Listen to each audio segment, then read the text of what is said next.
Hola, ¿cómo están? ¿Qué tal? Muy buenas noches. Bienvenidos nuevamente a Según el Cristal. Nos volvemos a encontrar para tratar en esta oportunidad durante la hora de programa hasta las 23 todo lo que tiene que ver con el debate del aborto, que está a 2 semanas de ser tratado en el Senado de la Nación. Este proyecto que ya lleva media sanción de la Cámara Baja del Congreso Nacional y que ha mostrado en las últimas semanas distintas posturas nuevamente sobre la posición que debe tomar la legislación argentina respecto de la despenalización de esta práctica.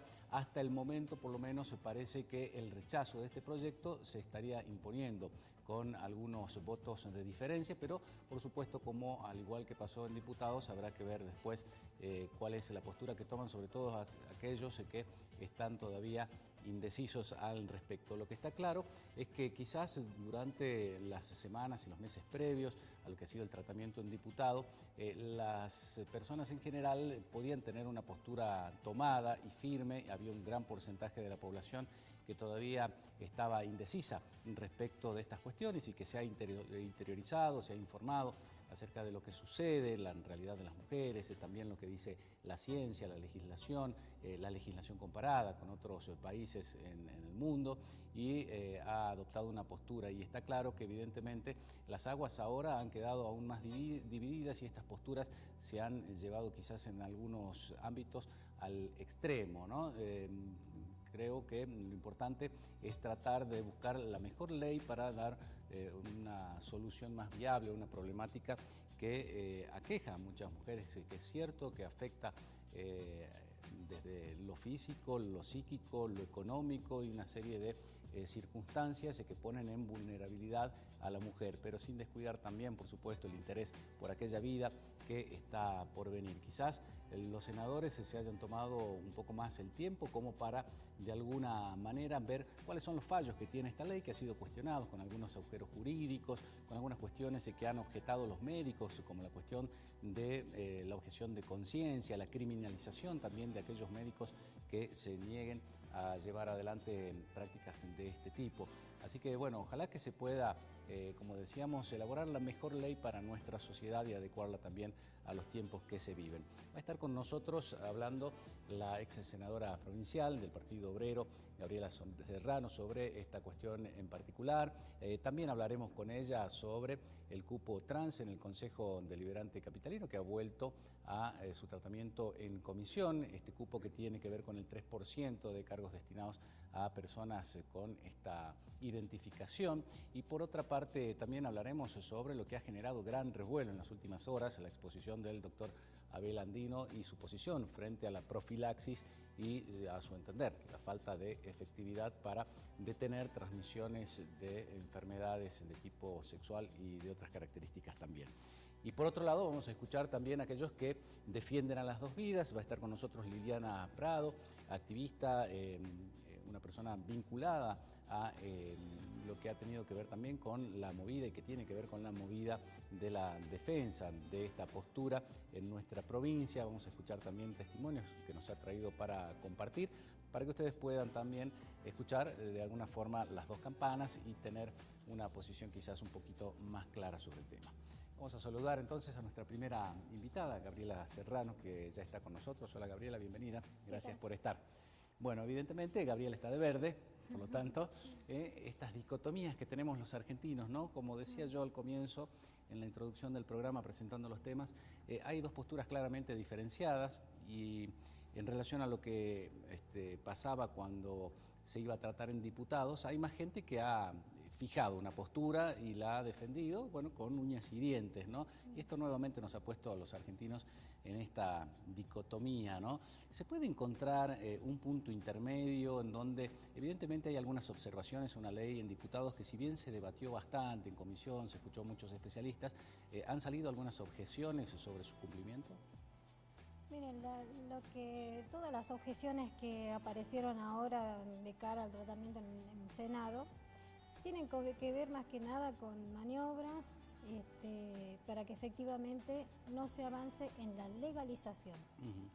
Porque después, hasta el propio Rodolfo Urtubey dijo en el momento de que si despenalizar, bueno, lo consideraría, Pero el problema es que la despenalización no resuelve el problema más grave, que es la clandestinidad del aborto. No resuelve la situación de las miles de mujeres que ingresan a los hospitales por año con graves secuelas de abortos clandestinos y que eso le sale muy caro al Estado. Muy caro en cuanto a dinero, muy caro en cuanto a vidas, muy caro en cuanto a secuelas de salud para las mujeres. Y la ley, si fuese rechazada por el Senado, no es que también va a cambiar la situación en el sentido de que las mujeres no vayan a abortar. O sea, va a seguir existiendo la situación de barbarie en la que tenemos ahora. Acá el ministro de Salud dijo que en Salta alrededor de 3.000 mujeres ingresan por año a los hospitales con secuelas por abortos clandestinos. A nivel nacional se habla hasta de 57.000 y son cifras que no la inventamos las que luchamos con el pañuelo verde, sino que hasta lo ha ratificado el ministro de Salud de la Nación, que estuvo hace unos días acá también en el Senado exponiendo. Entonces, bueno, Argentina llegó a la situación en que no puede decir más no a los derechos de las mujeres. El pañuelo verde tiene muchos años de lucha, pero ahora ha bloqueado, digamos, con un auge mucho más generalizado de lucha por los derechos de las mujeres, así como se ha expresado en Ni Una Menos, ¿no? En repudio a los femicidios, a todas las formas de violencia que sufren las mujeres, en lo laboral, en las calles. Y en cuanto a los derechos de salud reproductiva, nuestro país deja muchísimo por desear. En Salta tenemos las cifras más altas de nacimientos se dan en madres adolescentes, pero además también tenemos una situación muy grave de incumplimiento del aborto legal que ya existe, que en los casos... Claro, lo que especifica la Corte. El que especificó la Corte en el fallo del 2012, pero que además existe hace 92 años en el Código Penal. Claro. Se ayornó nada más o la Corte lo reinterpretó y lo adecuó a estas Corte nuevas, dio, digamos, la nuevas interpretación épocas. Correcta, porque siempre se daba lugar a arbitrariedades, que sí, que no, que hasta se analizaba qué tan discapacitada era una mujer, si podía comprender o no. Bueno, por tras de eso se ha obligado a maternar a mujeres producto que tuvieron un embarazo producto de una violación en banda, como pasó acá con una niña huichí en Salta, niñas de tan solo 10 años.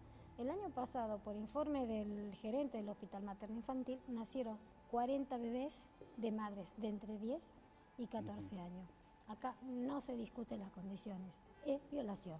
Las niñas, por la ley que establece y los convenios que adhiere nuestro país, no dan consentimiento para tener un hijo, fueron abusadas. Esos 40 casos no se hizo valer sus derechos con el aborto no punible. Claro.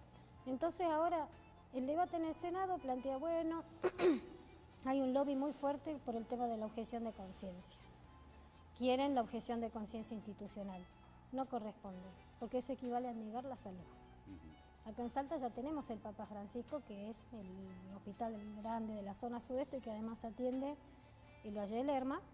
Es objetor todo su personal, no solo de médicos, sino otros personal de salud.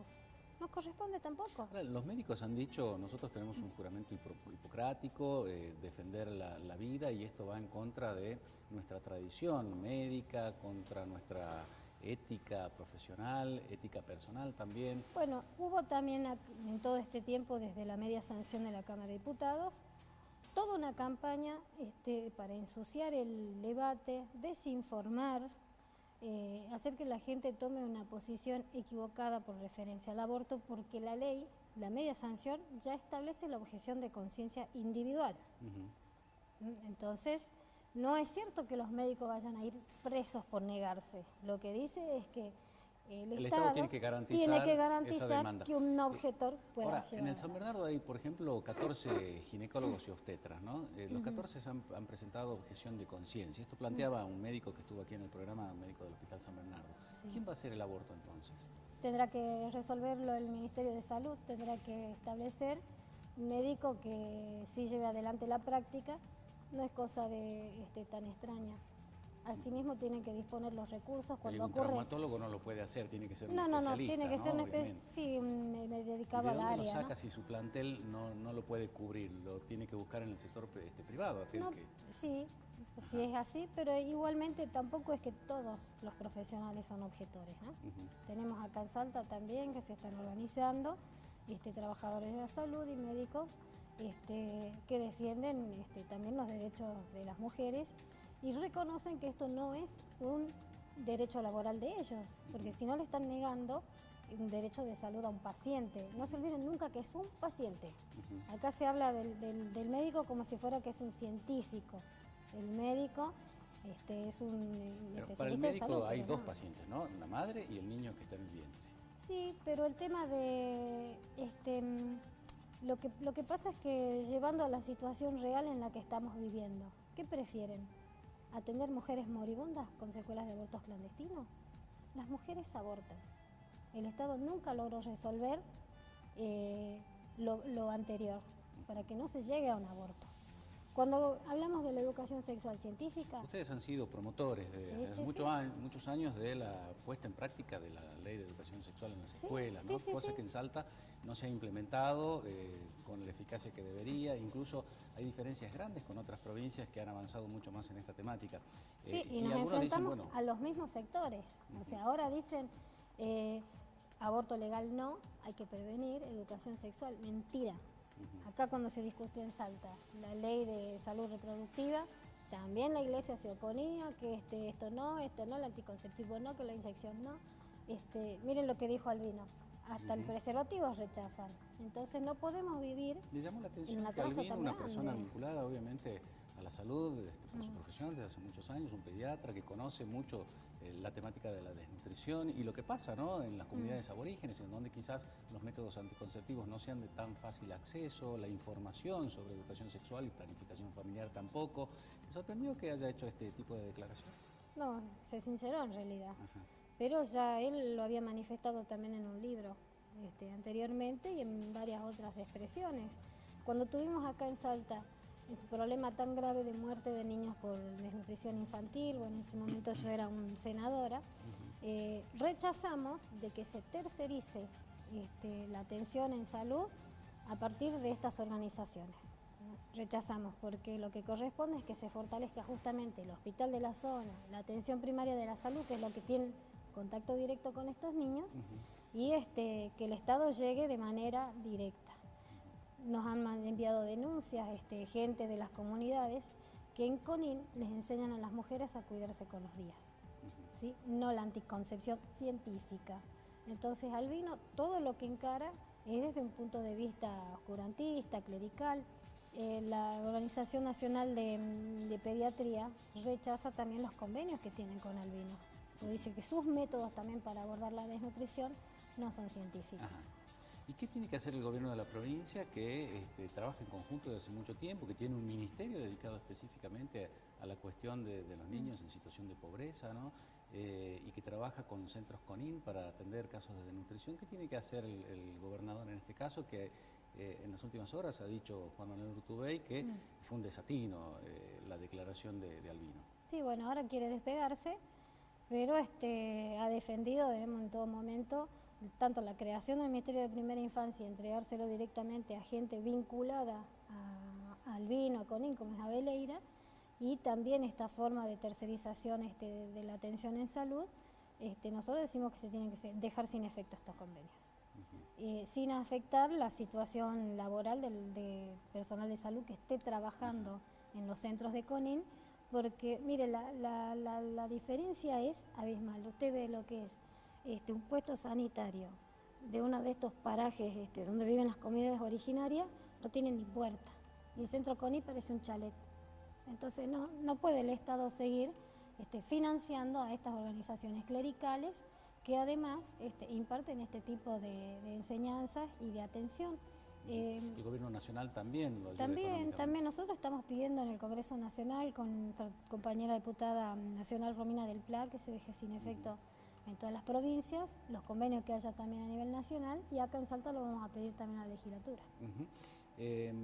Así como ustedes señalan un lobby a favor de la postura que tienen los Provida, también se los ha señalado a aquellos que sustentan una posición diferente, ¿no? De que están financiados por la Planned Parenthood, por ejemplo, esta clínica abortista de los Estados Unidos, y que tiene presencia en otros países también, que de hecho algunos han señalado en informes que en el año 2015 solventaron con $7 millones, creo, si mal no recuerdo, para este movimiento pro-abortista, ¿no? Como se llama.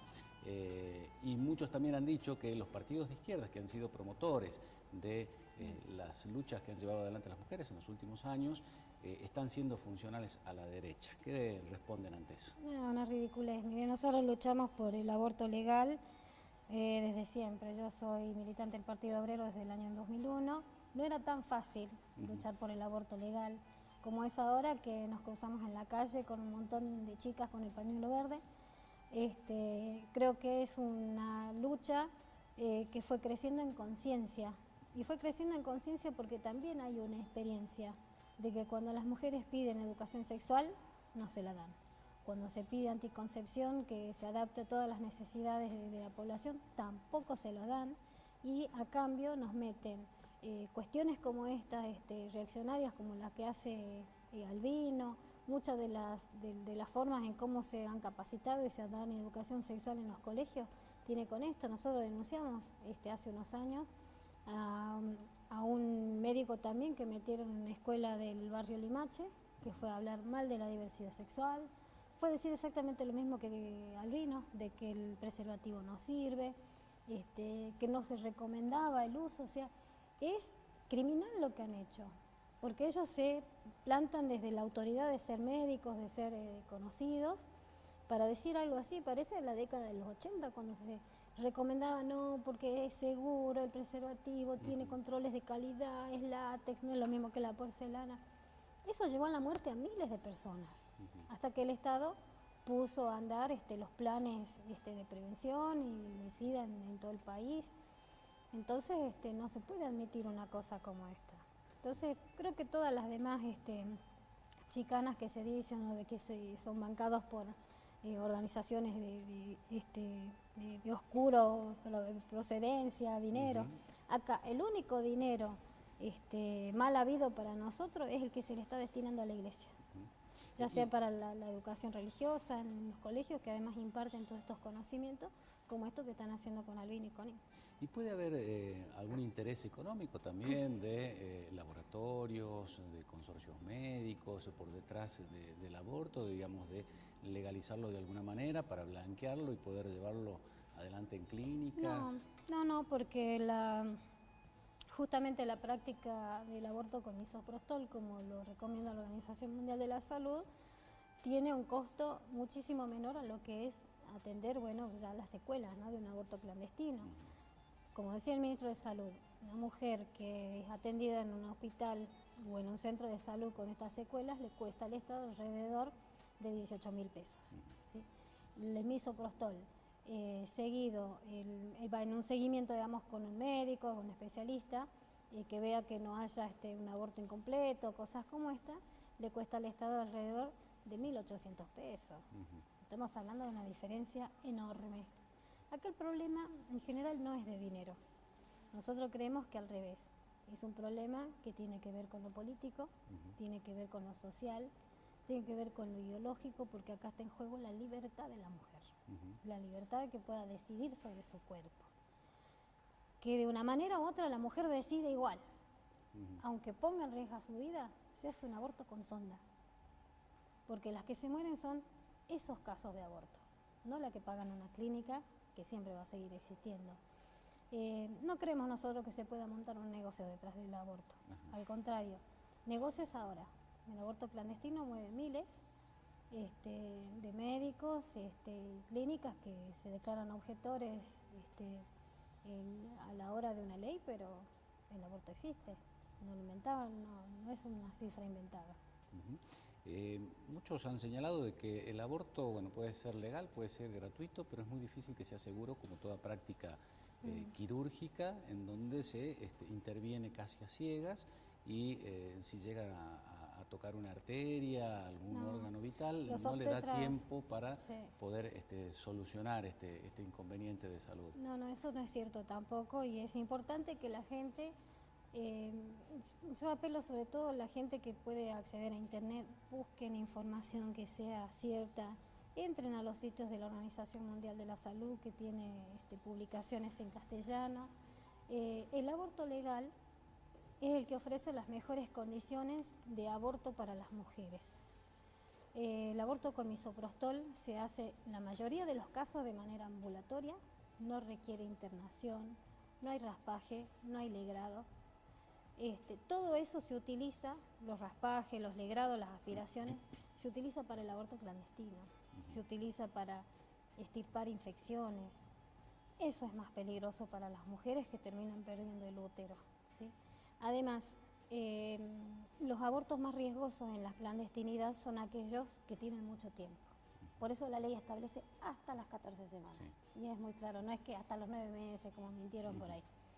Hasta las 14 semanas, pero además en los países donde el aborto es legal, la experiencia ha mostrado que las mujeres no esperan hasta las 14 semanas para solicitar el aborto. Se hace un aborto de un mes. ¿Por qué? Porque no tiene que juntar 20.000 pesos para pagarle a un abortero, como ocurre hoy en día con el aborto clandestino. Eso es lo que les ocurre a la mayoría de las mujeres pobres. Arriesgan su vida de esta manera justamente por la cuestión económica. ¿Qué puede llegar a pasar en el Senado de acuerdo a las posturas que se han escuchado? Hasta ahora parece que en el recuento de votos estaría rechazando este proyecto y volviéndolo a diputados. Bueno, puede ocurrir lo que pasó también en la Cámara de Diputados de la Nación, que hay sectores que toda una vida han tenido una posición también reaccionaria hacia las mujeres, pero ahora viran hacia acomodarse también a los cambios sociales, como Pichetto. Pichetto tiene una posición espantosa por referencia a los inmigrantes, a los pobres, pero ahora parece muy liberal por referencia del aborto legal. Puede que haya posiciones como estas, pero todo va a depender de la movilización popular. Y eso es algo que sigue creciendo. Hace 2 días hubo un puentazo en todo el país, mujeres con los pañuelos verdes en los puentes, en lugares públicos. Acá en Salta también hay muchas manifestaciones, porque las mujeres llegamos a un punto de que decimos, bueno, definitivamente se tienen que reconocer nuestros derechos de salud. Y lo más importante es que esto no es que la mujer rechace ser madre. Las mujeres saben de que cuando buscamos ser madres tampoco está garantizada una maternidad. Acá tenemos niños que se mueren de hambre. Por eso lo metieron a CONIM para tratar de subsanar una situación trágica que tenemos en el norte, de comunidades originarias en extrema pobreza. No hay trabajo para las mujeres. ¿No vio la cola que hubo hace unos días por un aviso en supermercado? Sí. Temperaturas bajo cero, toda la noche esperando por un puesto de trabajo. ¿Cuáles son las condiciones de trabajo de las mujeres en Salta? Son las peores. Trabajar en ferias, en sanguchería por 2 mangos. Nosotros, de la misma manera en que luchamos por el aborto legal, luchamos por trabajo, por vivienda y por todos los derechos de las mujeres. Personalmente yo conozco casos de mujeres de buen nivel socioeconómico que llevan más de 8 prácticas abortivas. Mujeres que tienen su pareja estable, pero que bueno, deciden que no es el momento de tener un hijo, pero tampoco se cuidan, ¿no? Esto no es lo mismo que la situación que plantean, por ejemplo, de mujeres que son abusadas sistemáticamente, muchas veces dentro de la casa, sino la mayoría, o que la situación las lleva a buscar un aborto porque no tienen trabajo o porque directamente su pareja lo obliga también, ¿no? Hay diferencias, digo, ¿es para todo lo mismo o se tendría que ver también caso por caso? Lo que pasa es que es muy difícil de decir, bueno, a ver, para las que sean clase media y clase alta, no, solo para las pobres, bueno, no. Las condiciones de vida de las personas cambian, creo que hoy en día nadie está seguro siquiera con un trabajo, ¿no? Pero el tema tiene que ver con la libertad más en general. Si una mujer llegó a hacerse 8 abortos es porque no sabe que aún haciéndolo en una clínica y pagando también está poniendo en riesgo su vida. Claro. Mientras sea clandestino, también pone en riesgo su vida porque también nos han llegado casos como esos, de mujeres que pagaron y lo mismo los médicos se lavan las manos. Yo no te conozco, Entonces, la legalización va a permitir también romper con todas estas cosas. Yo creo que detrás de esta lucha por el aborto legal y del poder de la mujer de poder decidir sobre su cuerpo, hay muchas opresiones. Porque que la mujer decida interrumpir un embarazo puede tener múltiples razones. en un dato que nos rompe el corazón a las que somos luchadoras, digamos, por todos estos derechos, es que la mayoría de las mujeres que murieron, ¿no? Por abortos clandestinos, ya eran madres. Ajá. Muchas de ellas murieron por hacerse un aborto ya con un embarazo avanzado.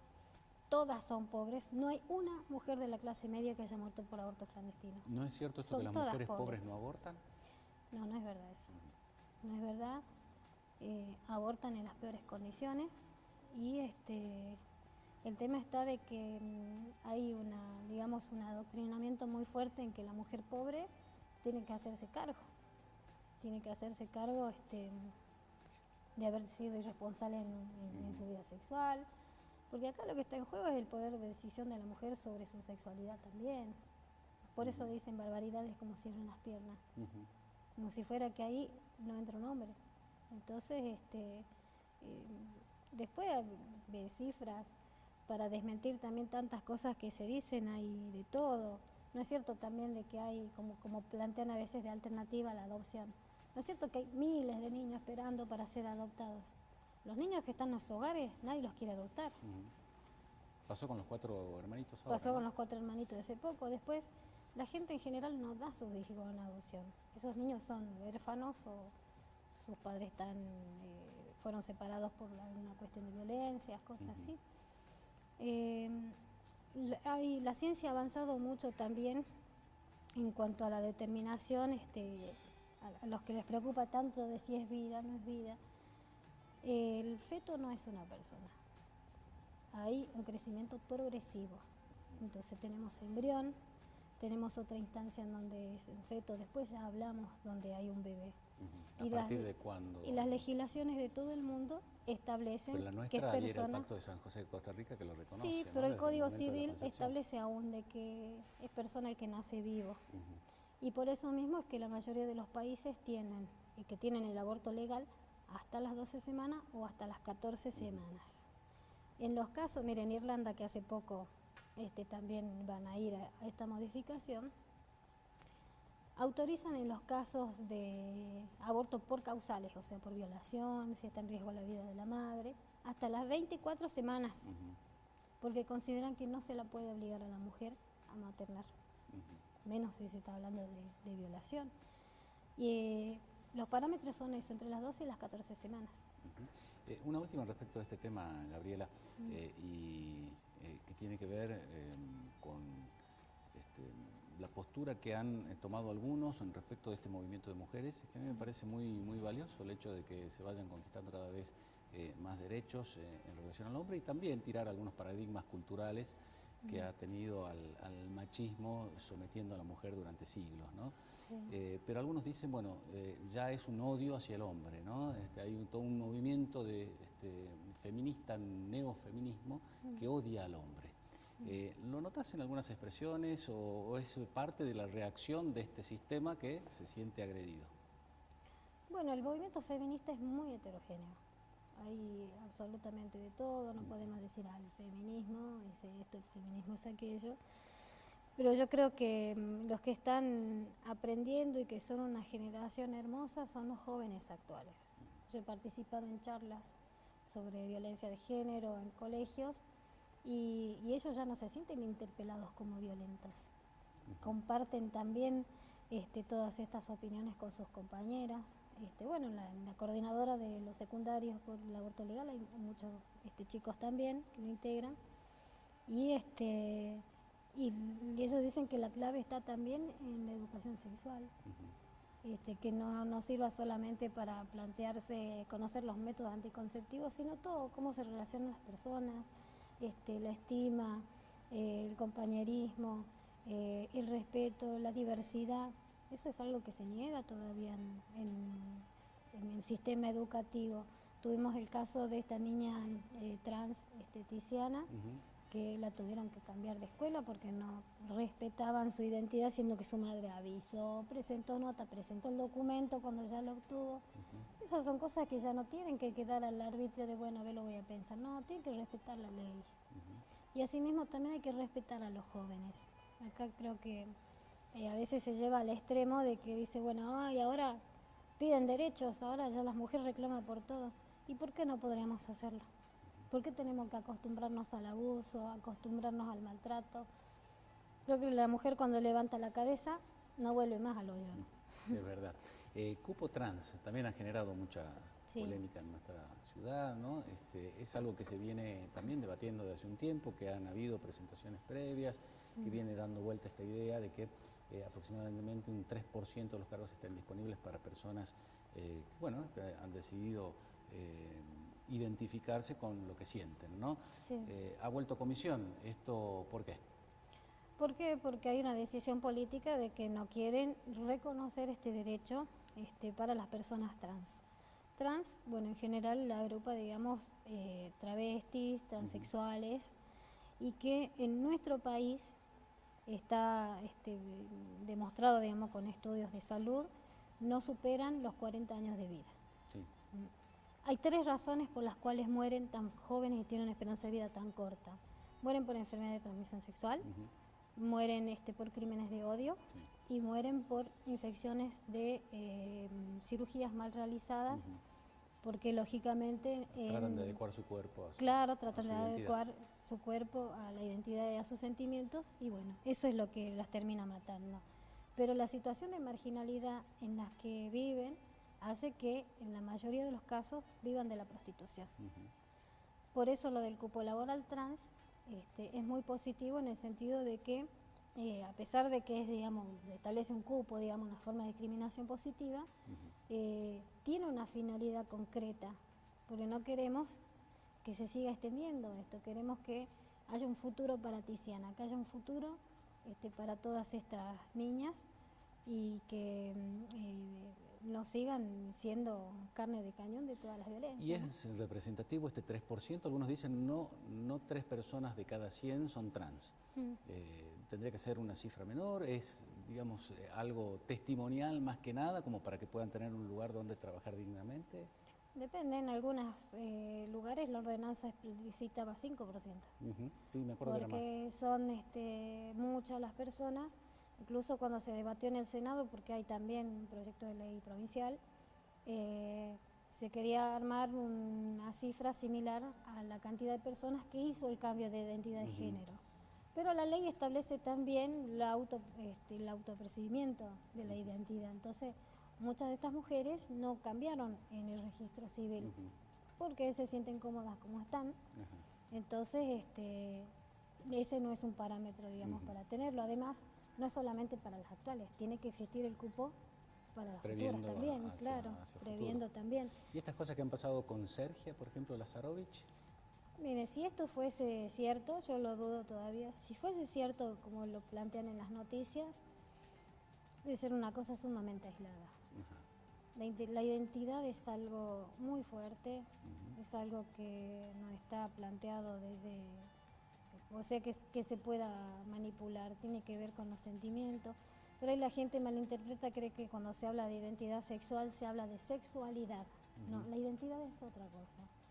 Cuando uno conoce o habla con mujeres trans o travestis, ellas reconocen que su identidad la sentían ya desde niños, desde la infancia, que decían, yo me sentía nena, yo sabía que yo era una nena, yo quería ser una nena. Ahora, es toda una construcción también. Es una construcción, ¿no? Que lo que pasa es que siempre hubo un estado muy represor, porque muchas de ellas están en estas condiciones porque se las expulsa de la escuela, porque de la familia en primer lugar también, porque se ve como una desviación. Bueno, Albino dice eso también, ¿no? Que la homosexualidad es una desviación. Entonces, el Estado también tiene que reparar estas cuestiones. Bueno, después de 2 meses que se lo discutió en el Consejo Deliberante, vuelve a comisión, nosotros seguiremos insistiendo. Ellos proponen una cosa completamente irrisoria, dice 2 puestos de trabajo por año. Eso no es nada, no es nada. Bueno, Gabriela, ha sido muy provechosa esta charla. Te agradecemos que te hayas tomado el tiempo de haber venido a conversar con nosotros, sobre todo después de venir de un viaje recientemente, apenas llegada. Así que bueno, veremos qué pasa y ojalá, como decía yo, ¿no? Que se logre lo mejor para nuestra sociedad y que sea un progreso y no termine enfrentándonos y dividiéndonos como suele pasar en Argentina. No, que sea ley, va a ser ley. Yo confío en la lucha de las mujeres Y confío también en de que el pueblo argentino va a asimilar esto. ¿Sí? Cuando se aprobó el matrimonio igualitario decían, no, ahora todos se van a hacer gay. No, no es que por esto ahora todas van a abortar. No, el aborto ya existe. No van a morir las mujeres pobres, eso es lo que va a pasar. Gracias. Nos vamos a compartir la pausa, ya volvemos.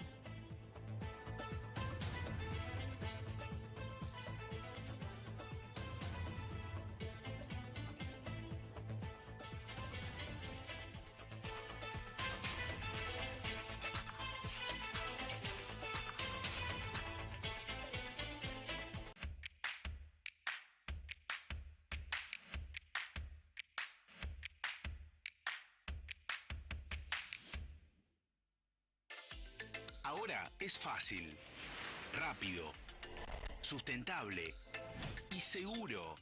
Decile chau al papel y recibí todos los meses tu factura en tu mail.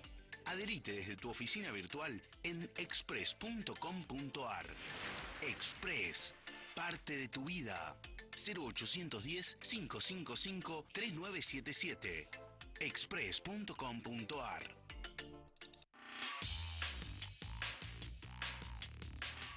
Para estar al día con las noticias, el primer informativo de la mañana. Al día, con la conducción de Valeria Jury y Pablo Rivadavia. Al día, de lunes a viernes a las 7 por Canal 4. El dolor de la muerte. El placer de la venganza.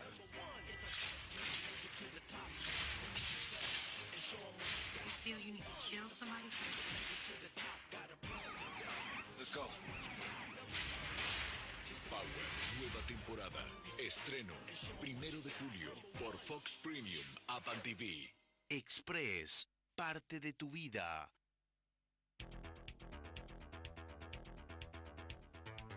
El análisis informativo de lo que pasa en Salta y el país está en Feedback. Política, economía, deportes, con la palabra de los protagonistas, la opinión de los oyentes y el análisis de un equipo periodístico independiente. Feedback, con la conducción de Martín Sánchez y Guillermo Ramos, de lunes a viernes de 10 a 13 por Canal 4. ¿Ya abonaste tu factura? Express te informa que podés adherirte a débito automático en nuestras sucursales o pagar solo con tu número de cliente en cualquier entidad de cobro. Recordá que si lo haces antes del primer vencimiento, evitas cargos de facturación por pago fuera de término. Express, parte de tu vida. Más información en express.com.ar.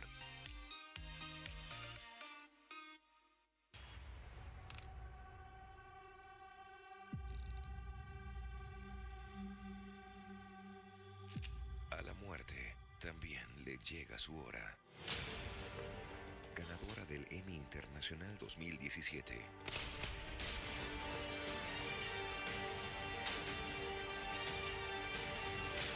Señor Ávila, temporada final. Este mes en HBO. Express, parte de tu vida. Ahorra fuerte con Express. 50% de descuento en el combo de tu diversión. Ahorra fuerte con Express. Parte de tu vida. 0810-555-3977.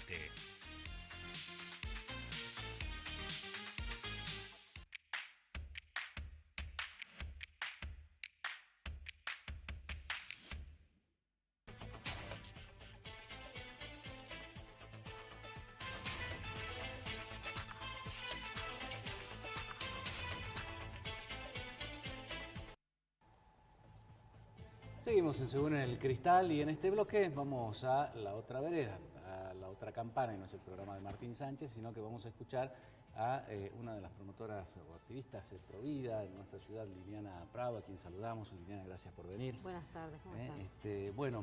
Otra postura, otro pensamiento, otras razones para rechazar esta ley que, como decíamos, quedan a escasas 2 semanas para que lo trate el Senado en el Congreso, ¿no? Así es, no queda nada ya. El tiempo ha pasado volando y bueno, estamos con expectativas puestas en este debate, ¿no? Hasta el momento parece que va a ser rechazada, que hay mayoría de senadores que no estarían de acuerdo, por lo menos como cómo ha llegado, por la forma en que ha llegado esta ley redactada para ser tratada en el Senado. Algunos están haciendo modificaciones y otros están proponiendo un medio camino, un punto más intermedio, como senadores de Córdoba, y hay otros senadores que escuché también, con una alternativa a estas dos posturas. Usted dice que no es válida, que esto es blanco o negro. O es blanco o es negro. ¿Por qué? Porque el aborto siempre es malo, o sea, no hay medias tintas. Si se habla de tener muchos abortos y por lo tanto es necesario modificar la ley, estamos diciendo también de que si hay muchos abortos los aumentemos con la legalización. Entonces es importante aclarar que el aborto debe ser rechazado porque es un asesinato, simple, lisa y llanamente. Siempre mata al niño y en algunos casos mata a la mujer. Mata a la mujer físicamente o psicológicamente. Entonces, ante esa expectativa no podemos estar a favor nunca del aborto bajo ninguna causa ni ninguna circunstancia. Aquellas que exceptúa la Corte... También, obviamente. Nosotros, por ejemplo, a través de las organizaciones de acompañamiento a las mamás, hemos seguido a niñas desde los 10 años. Conocemos cuál es la problemática. Ninguna niña quiere un aborto jamás, nunca. Nunca hemos visto una chica. Y hoy casualmente me preguntaban en otro medio, me decían, bueno, pero si no sabe que existe el aborto, ¿cómo va a tomar una determinación? Y no, así saben perfectamente bien que existe el aborto. Hay muchísima información, hoy en día la tecnología y los medios de comunicación llegan hasta los lugares más recónditos de nuestra provincia, de nuestro país. Entonces, incluso esa edad. Incluso, sí, 10, 11 años. Totalmente. Y aunque estuviera muy aislada, si le dan la opción de tener a su hijo y de no tenerlo, optan por tenerlo. Eso ahora, siempre. Un parto también es traumático, ¿no? Yo he sido papá 3 veces y de 3 formas distintas, ¿no? Con cesárea, parto natural rompiendo bolsa y parto inducido. Claro. Y también es traumático, digo, para una niña de 10 años, en este caso, como si zafa del aborto, digamos, se tiene que enfrentar después a un parto, de la forma que sea, siempre es traumática, ¿no? Y más para una chiquita. En realidad, el parto no es traumático. La mujer está preparada físicamente para el parto y por eso somos miles de millones en el mundo. Capaz que ha sido más para mí, ¿no? Probablemente sí. En el caso de las niñas, por ahí se habla de que su cuerpo no está preparado para ser madre. Desde el punto de vista de que ella puede quedar embarazada, puede tener a su bebé. ¿Y psicológicamente? También, no hay ningún problema.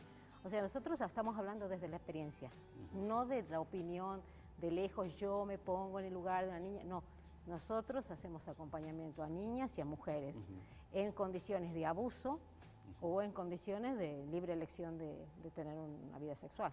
La mujer tiene que ser penalizada, de hecho no lo es, ¿no? En la práctica no lo es, pero de esto se trata la discusión de la ley también, ¿no? Quitarle el mote a la mujer de criminal, ¿no? ¿Cómo tendría que ser penalizada en todo caso una actitud abortiva, no solamente de la mujer, de su pareja también y de quien lleva adelante la práctica abortiva de forma médica o científica? Claro.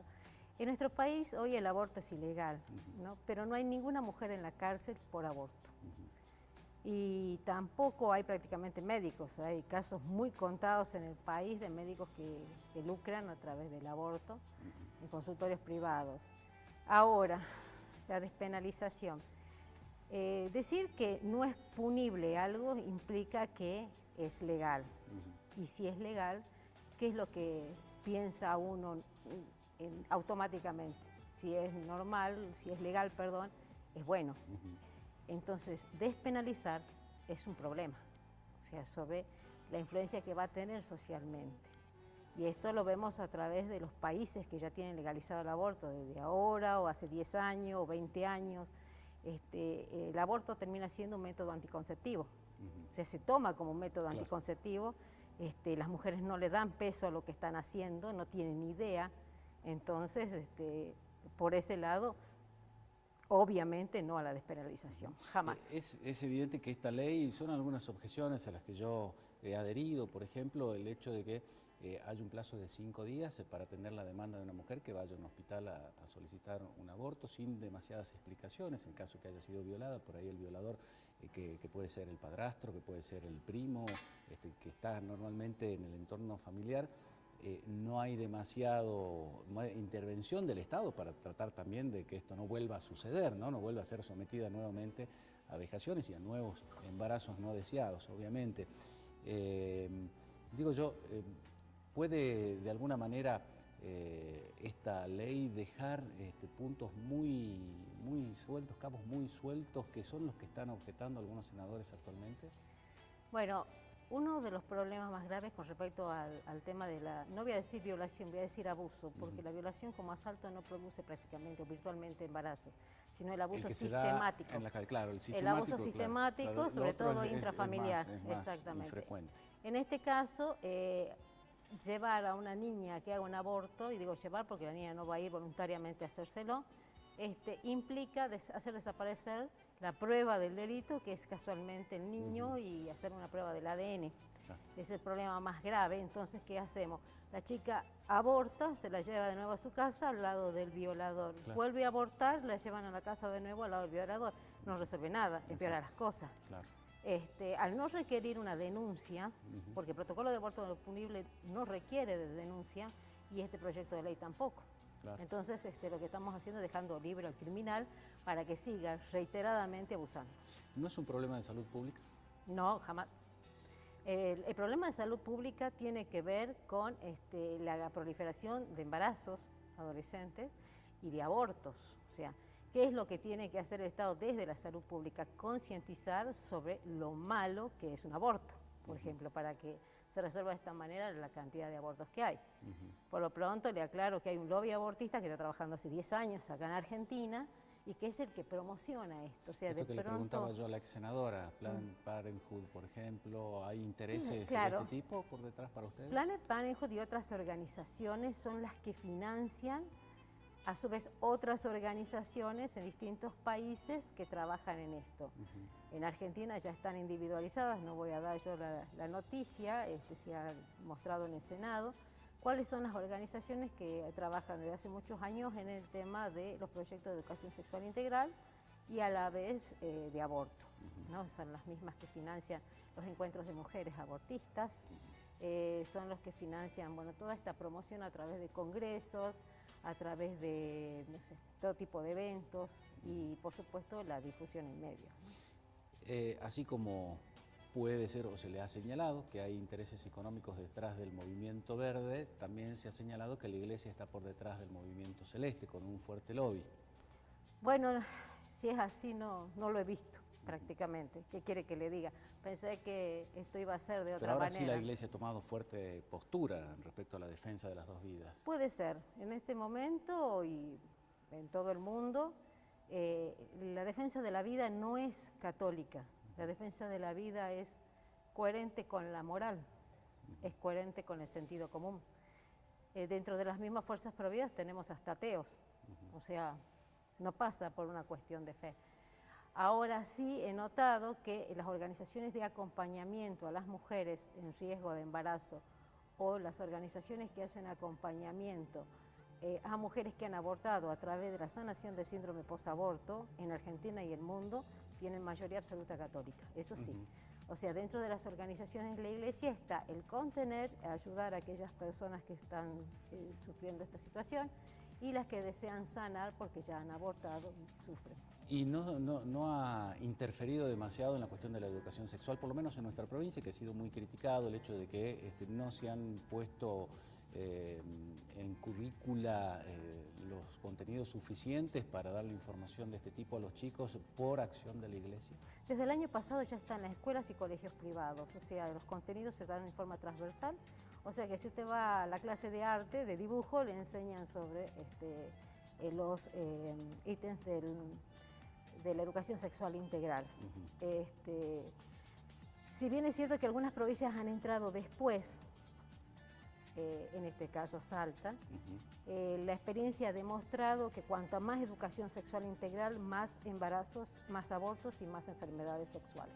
Según el plan que está en este momento en ejercicio, que es el Plan de Educación Sexual Integral que está en cartillas del Ministerio de Educación. Me van a decir en el control si es que tenemos un video que nos ha traído con algunos testimonios Sí. de mujeres, a ver si estamos en condiciones de pasar un poquito de estas mujeres que dan su testimonio acerca de lo que es pasar por un aborto. ¿Lo tenemos? Tenía 16 años y tenía un novio de la misma edad, ¿no? Y quedé embarazada. Cuando se me retrasó la menstruación, yo no sabía ni lo que me estaba pasando. Yo estaba muy apesumbrada, muy ensimismada en mí. Que ya no podía sobresalir como un hijo más. Pensaba que ahí ya se me truncaría todas mis cosas, mi pensamiento, todo mi proyecto. No podía creer porque no esperaba un cuarto bebé y tenía una negación total. Entonces intentó por todos los medios que yo abortara. Yo no me animé a decir en mi casa ni a mi mamá ni a mi papá. Mi madre se enloqueció. Me empezó a insultar. Nada más pensaba en mí y las consecuencias, lo que iba a pasar, nada, ni en el niño pensaba, o sea, nada. A mí lo único que me importaba era yo. La ayuda inmediata que conseguimos y en la única que pensamos fue en interrumpir ese embarazo, en deshacernos de ese problema. Recurrí a una médica y a su casa que oficiaba de clínica. Infinidad de médicos, nadie quería hacer el aborto porque ya estaba de 6 meses. Te voy a aplicar una inyección y en el cabo de unas horas esto se resuelve rapidito porque es un coágulo, así que para la noche va a estar todo bien, vas a estar tranquila y te vas a poder ir a tu casa. Me aplican una inyección, luego con el tiempo entendí lo que era esa inyección, era un ácido que lo que hace es quemar al bebé en tu vientre. Comencé a tener dolores de partos y a las 6 o 7 horas estaba en la cama y siento que me sale agua, ¿no? Se rompió la bolsa, yo no sabía ni qué era la bolsa. Entonces me asusté y salí corriendo al baño y ahí tuve a mi hijo en el inodoro. Estaba totalmente formado. Después de haber tenido a mi hijo, me llevó a una sala de parto. Me hizo carnes vivas, un raspado. Me decía, ¿te gustó hacerlo? Mal, me trataba mal. Me decía, si no te quedas quieta y dejas de llorar, te voy a echar afuera para que te encangrenes y te mueras en la calle. Y ahí empezó el calvario. Ahí empezó mi angustia, empezó mi depresión. Me salí sin mi problema, pero no sabía lo que realmente venía. Y empecé con esta angustia a generar en mí un gran sentimiento de culpa, que me llevó muchas veces a pensar en la muerte. Mucha destrucción, muchas ganas de morir. Después, cuando no podíamos tener hijos, caí otra vez en anorexia. Para mí fue doloroso. Y lo sigue siendo y lo va a seguir siendo por el resto de mi vida. El dolor que siente una madre al abortar puede permanecer oculto y sin resolverse, ¿no? Por la gran magnitud del sentimiento de culpa. Y el otro, que es el que sigo caminando a diario, es el sentimiento del duelo, que es el poder entender que en tu vientre y en mi vientre hay vida y que esa vida hoy ya no está. Yo vine acompañada con mi marido. Me hicieron ver la realidad, que al ser que iba a perder era mi sangre. Y era algo que me iba a doler en el alma, que hasta ahora me arrepiento. Nosotros no sabíamos que era un aborto, entonces me acuerdo que ya no lo quisimos seguir viendo. Le dije, ¿sabes qué? Quita ese video ya, quítalo, no lo queremos seguir viendo. Salimos llorando las dos, yo y la otra muchacha. Pues sabes que no. Ahí fue cuando ya me di cuenta de lo que iba a estar, de lo que estaba haciendo yo, lo que iba a hacer ya. Mi consejo es para todas estas mamás que quieren abortar, no lo hagan. Bueno, allí parte de los testimonios entonces. Estas mujeres han entendido que no era su cuerpo, la decisión Así que es, tomaron. exactamente. Sí, usted lo ha dicho, es así, ¿no? Esto de mi decisión, mi cuerpo. Porque hablaron de sensación de duelo, hablaron de un bebé, de mi hijo, hablaron de bueno, palabras que quizás en el momento de tomar esta decisión no las habían evaluado hasta que pasó el tiempo, ¿no? ¿Se puede recuperar este sentimiento de culpa del cual hablaban, sentimiento de duelo? Con un tratamiento que lleva su tiempo, primero aceptar la realidad y luego comenzar a sanar, ¿no?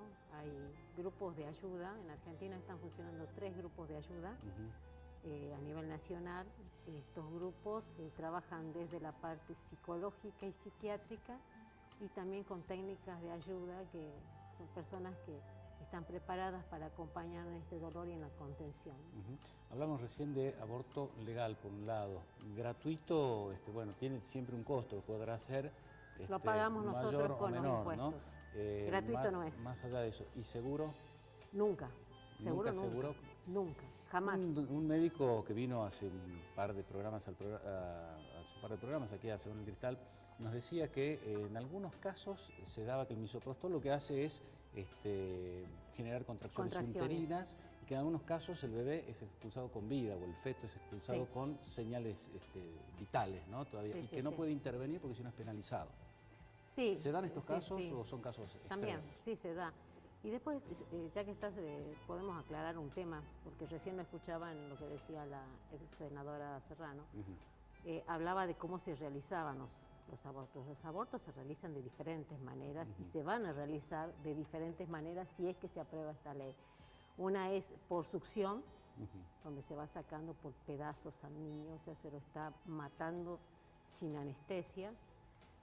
La otra es con el misoprostol. Pero dicen que no hay dolor desde la semana 24, 35. No, eso es absurdo. No, ¿Hay dolor? ¿El feto siente dolor? Hay dolor. Casualmente cuando hablábamos recién del grito silencioso, lo que hace el doctor Bernard Nathanson es hacer una ecografía y pone el monitor para detectar los latidos del corazón del bebé. Y así como un médico detecta el sufrimiento del bebé porque tiene envuelto un cordón umbilical, también detecta el sufrimiento del bebé. Inclusive en esos videos se ve cómo el bebito se corre a un costado para no ser atrapado por la cuchara. O sea, sabe lo que está pasando. Llora, sufre y se corre.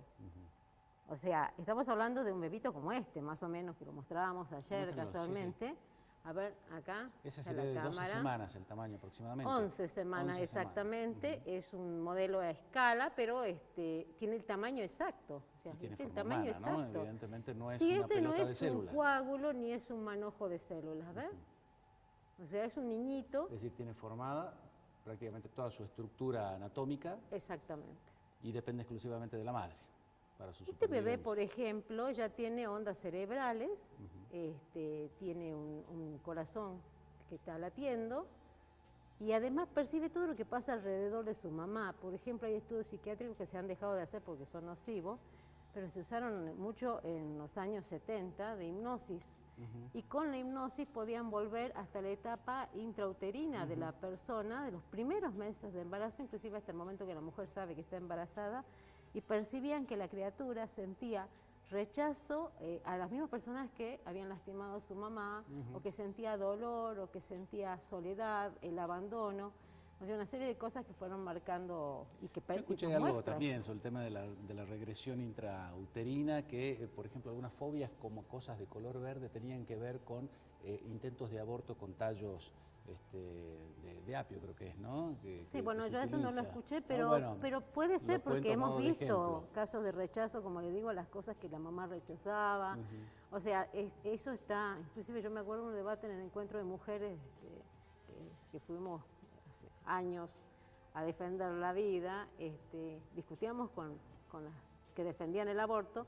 Le decíamos, está claro que uno percibe todo en la panza de la mamá. Y me decían, sí, está claro. Bueno, si está claro, entonces no es un coágulo, no es un manojo de células, es un ser humano, es un niño chiquitito que le falta desarrollarse y que tiene derecho a la vida, obviamente, ¿no? Le pregunto 2 o 3 cositas cortitas antes de finalizar, ya estamos sobre el horario, y se lo pregunté a la senadora también. ¿Hay un movimiento feminista extremista en contra de bueno, la estructura social, cultural, que por supuesto las sociedades son dinámicas, la cultura es dinámica y va cambiando, pero muchos han dicho es un ataque financiado directamente a las instituciones, a la cultura. ¿Cómo lo ven ustedes o es mezclar ya los tantos? El movimiento abortista que vemos nosotros por televisión, donde salen semidesnudas, gritando en contra de la Iglesia católica específicamente, o diciendo muerte al macho, obviamente es un lobby pagado, es un lobby financiado por capitales extranjeros que tienen intereses en que se legalice el aborto en Argentina.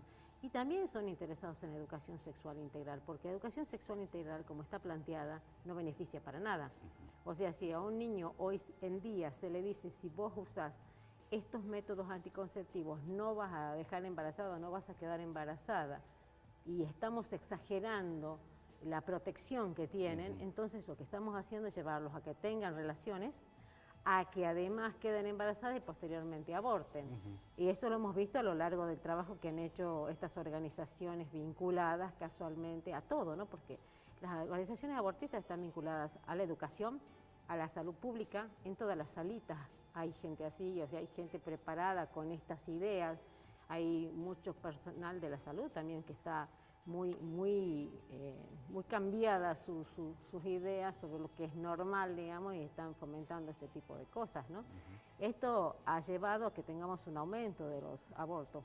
Es una ironía porque ellos dicen que para que no mueran mujeres hay que legalizar el aborto. Y que hablan de un número exagerado. En un principio hablaban de medio millón de abortos, primero, medio millón de muertes. Cuando salieron las organizaciones a decirles que era mentira, pasaron a medio millón de abortos. Bueno, yo digo que es una exageración, medio millón de abortos. Le aseguro que es una exageración, y le digo porque nosotros hacemos trabajo de campo y lo sabemos. Es una aberración ese número. A ese paso, en unos años nos quedamos sin niños directamente.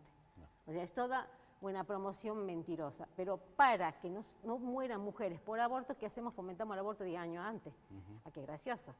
Entonces, fomentamos a través de los medios, a través de la televisión, a través del Facebook. Les cuento cómo hace una chica hoy en día para abortar. No tiene que usar una aguja de tejer, no tiene que usar un tallo de algo. Simplemente tiene que poner, ¿alguien sabe dónde consigo la pastilla? Y en 10 segundos hasta el delivery le toca la puerta. Eso en Salta. Eso pasa en Salta. Entonces, si las vemos estas cosas de esta manera, los mismos que promocionan esta situación de evitar muertes son los mismos que están promocionando el aborto. O sea, en realidad, la fuerza abortista, hoy la fuerza verde, no le interesa que disminuyan las muertes, sino que aumenten los abortos. Eso hay que ser claro con eso, no dejarnos engañar. Acá hay una lectura muy mentirosa sobre el interés que tienen ellos en que esto sea un tema de salud pública. Entonces también hay que ver otro tema que es muy importante. Hay cosas que son mucho más graves. Cuando estas mujeres están desesperadas, no las vemos conteniendo a las mujeres, asistiéndolas como todas las organizaciones que hay en este momento en Argentina, dándole apoyo psicológico a las mujeres, apoyo económico, apoyo de casa o lo que sea que necesitan, que lo están haciendo continuamente y a pulmón, ¿no? Cuando esta mujer queda destrozada por el aborto, ellas no salen a contenerlas. Cuando estas mujeres son violadas, lo único que les interesa es el aborto, pero después no les interesa lo que pasó con el violador. Yo nunca he visto una marcha para que un violador lo metan en la cárcel, o usted lo ha visto. Entonces, estamos viendo que es toda una promoción mentirosa que lleva a los jóvenes a engañarse, a creer que esto es una solución. Hoy en día las niñas, hablando de la promoción abortista, ¿qué es lo que creen? Simplemente muerte al macho, dice el mensaje. Bien, los hombres no sirven, son para usarlo. Yo tengo sexo con él y listo, después me deshago de él. Entonces yo ya tengo un problema en mi casa porque si llego a tener niños, no tengo la figura paterna, ¿no es cierto? Y puedo hacer lo que quiera con este chico. Entonces, si ella sale con esa educación, entra en la edad adulta, y bueno, cuando llegue a los 22 años tendrá 5 abortos hechos, una vida destruida emocionalmente y la incapacidad de formar una familia, por los problemas emocionales que le dejó el aborto y por la creencia de que el macho hay que matarlo, muerto el macho. O sea, acabemos con la raza masculina, con el género masculino. Exactamente. Liliana, bueno, quedan 2 semanas, se va a ir incrementando el debate seguramente, las marchas, las manifestaciones, Y bueno, habrá que ver qué pasa, qué decide el Senado de la Nación, si vuelve a comisión o si lo convierte en ley. Muchas gracias por haber venido. No, no es nada. Y es importante aclarar una cosa, los padres son los que educan en la casa, los padres, no el Estado. El padre tiene que educar de acuerdo a sus convicciones, enseñar a sus hijos de que el sexo es una responsabilidad y por lo tanto hay que tomarla así. Muchas gracias, muy amable. Nada, bueno, muchas gracias a ustedes también por la compañía de todas las semanas. Nos volvemos a encontrar el próximo jueves.